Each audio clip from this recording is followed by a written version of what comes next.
Do you experience low back pain or discomfort either when you're in the yoga class doing back bending postures or after the class is over? Or maybe you feel like your low back is just taking over every posture, or you might be doing something that people refer to as dumping into the low back. So this happened to me when I was in my 200-hour yoga teacher training program. I would be able to do the class with ease, no pain, no discomfort, but then afterwards my low back didn't feel right and I didn't know why. So I asked the question to my class, and the answer that I got was essentially, you must be dumping into your low back, so you just need to stop doing that. My name is Tammy Schraub. I'm a yoga teacher and yoga therapist in training. Today we're going to talk about back bends. So back bends have two intentions, or two main intentions. The first one being to strengthen the muscles of the back, and then the second one is to stretch the musculature of the front. And depending on the posture or the focus of the posture, it might be skewed more one way than the other. So an example of this is doing Cobra or Bhujangasana without pressing into your hands and just focusing on engaging the muscles of your back, or pressing into your hands, and then you'll experience more of the stretch and less of the strengthening of the back, although both of them happen in both postures, or both ways of doing them. So there's a couple things that we can think about that might help us prevent that dumping into the low back, or having all of the movement or most of the movement coming from the low back. But first, why does this happen? So it happens because for a lot of us, we have more range of motion in our low back than we do the thoracic spine, which is above it. And that's a good thing, because we want our thoracic spine and our rib cage to protect our lungs, our heart. But when we're doing things like a back bend or really any posture, instead of thinking about a lot of movement coming from one place, we maybe want to start thinking about a little bit of movement coming from a lot of places. So how do we do this? So two main ways is focusing on a breath that supports the stabilization of the pelvis and the low back. And then the other one is how we're moving in and out of postures. Now, we don't want to forget to mention that sequencing is very important, and that if you're a yoga teacher, using proper preparation and compensation is really going to help your students feel less of that discomfort before and after classes. So if you have questions about that, feel free to send me a message. I do mentoring.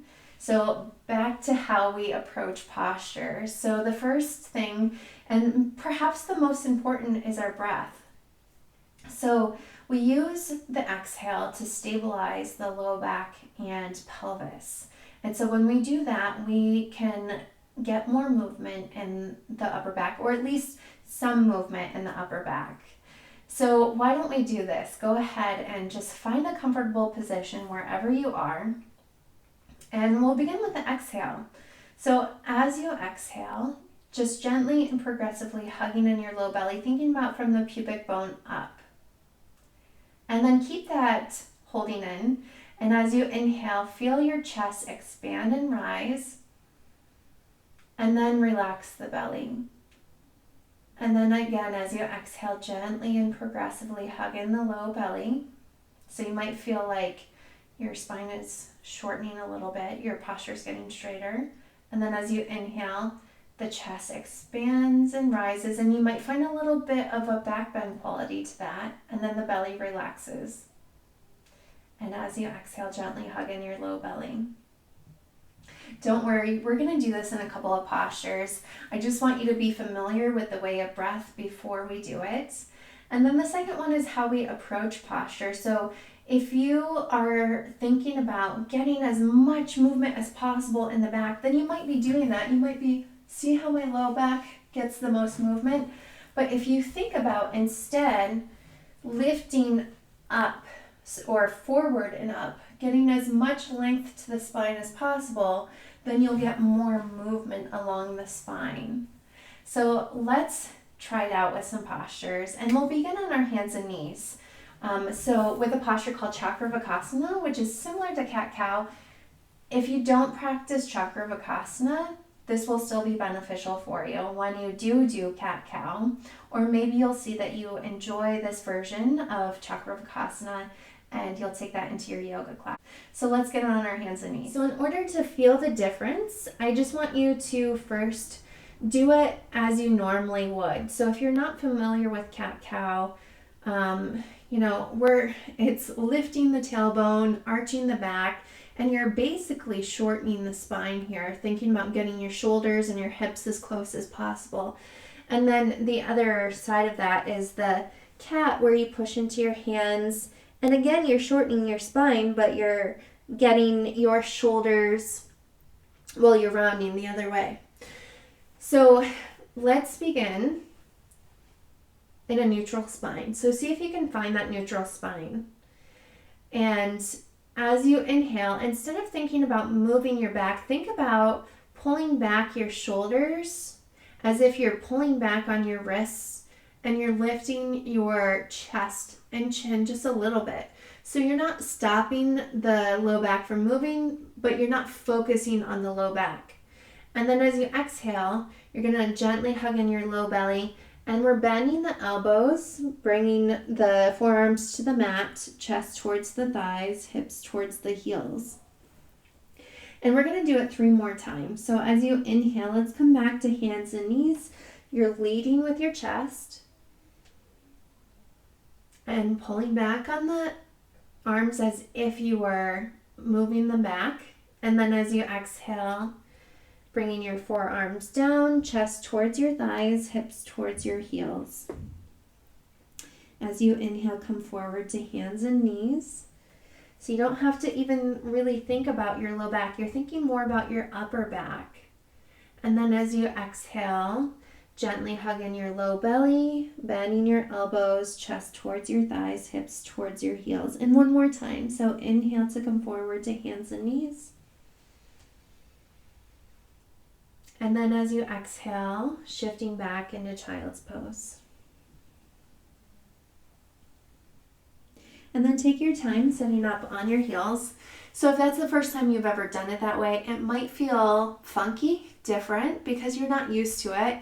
But go ahead and keep trying that and see if it feels a little bit better. So let's come to standing. We're going to do Virabhadrasana or Warrior One, and you can apply this to any lunge type movement that you do, whether it's Ekapada Ustrasana on the knees, or if you are doing like a high lunge type movement. So let's begin with the feet hips distance apart and step forward with the left foot, slightly turn out the right.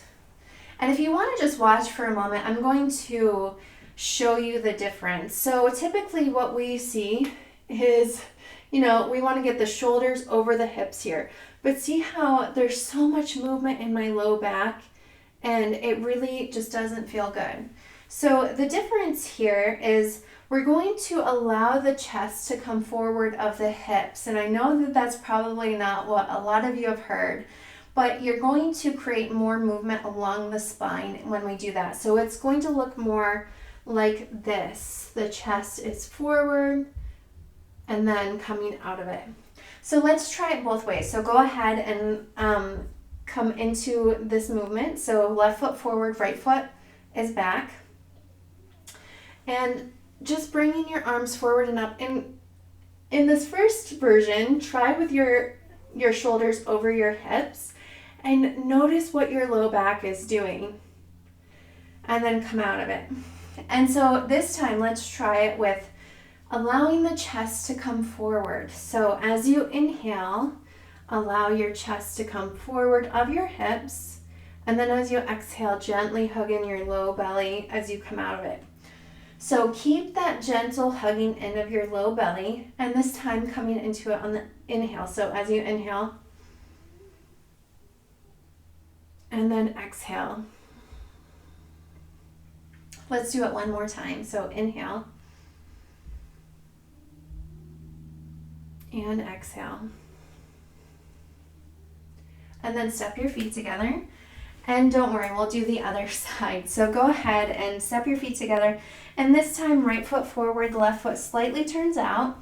And we did try it once with the, keeping the hips over the shoulders. So Go ahead and do that once, lunging forward, hips over your shoulders, notice your low back, and then come out of it. And then try it the other way. So allowing your chest to come forward of your hips and then coming out. So there's still movement in the low back, but this way there's more movement along the whole spine.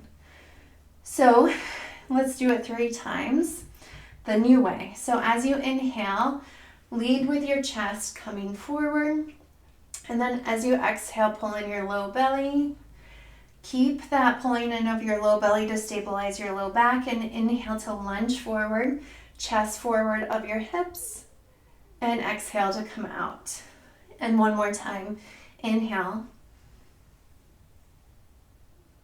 and exhale. And then step your feet together. So we're gonna transition down to the floor, but we're gonna do it through our knees. So let's go ahead and do Chakravarkasana again, which will give you another chance to experience it and to kind of cement what you've learned about it. So coming back to your hands and knees, again, as you inhale, lifting your chest, looking forward slightly, pulling back on your hands and shoulders, and then as you exhale, pull in your low belly, bending your elbows, chest towards thighs, hips towards heels. And let's just do 3 more. So inhale to come forward. And as you exhale, pull in your low belly, shifting back. And inhale, coming forward.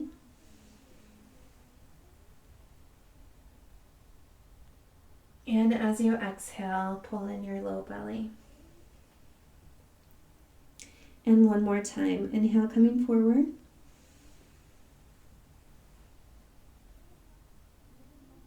And exhale, going back.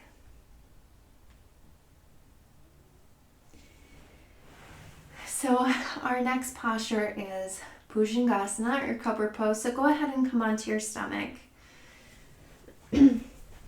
So this is one where it's really important to think about the type of movement that we're doing or how we're thinking about the movement. So instead of you thinking about your chest coming up as high as possible, I want you to think about extending forward and then up. So it might be a little tricky to get, but go ahead and let's have our hands in line or down by our hips, because I don't want you to use your hands to press into. Bringing your forehead to the mat. As you inhale, you're going to lift your head, chest, shoulders. So as you inhale, lifting head, chest, shoulders. You don't have to come up very far. And then as you exhale, come back down. So if you do feel discomfort in your low back, I want you to come up a little bit less, so lifting the chest even less, and think about your shoulders, so pulling your shoulders back, engaging those muscles. So again, as you inhale, lifting head, chest, shoulders, and exhale to come down. So let's take a breath. So full inhale and full exhale. And just for contrast, let's think about getting our chest as high as possible. So as you inhale, think about lifting your chest up and then exhale to come down. So a lot of engagement of the back. And if we were using our hands, there maybe wouldn't be as much engagement because the hands would be doing it. But it doesn't feel great. So let's do it the other way, thinking about lengthening and lifting. So lengthening first, thinking about getting a little bit of movement along the whole length of the spine, right? So as you inhale, lengthening and lifting, and exhale to come down. Good. Let's just do it one more time. As you inhale, lengthen and lift, and exhale to come back down. And then stacking your hands one on top of the other. Just a couple of big belly breaths here. So a full inhale, allowing your belly to expand. And exhale to relax. And one more time.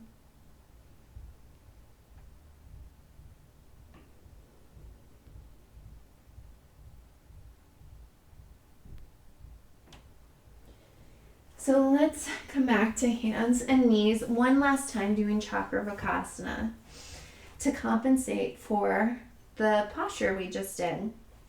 So as you inhale, lifting your chest, and as you exhale, pull in your low belly, bending your elbows, chest towards thighs, then hips towards heels.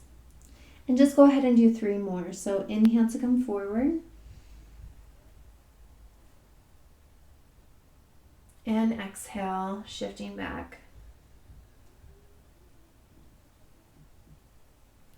As you inhale, lead with your chest.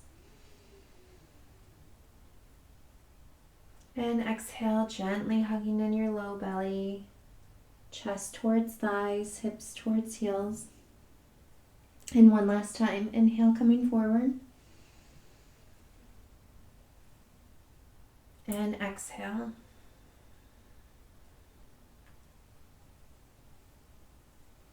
And then take your time setting up.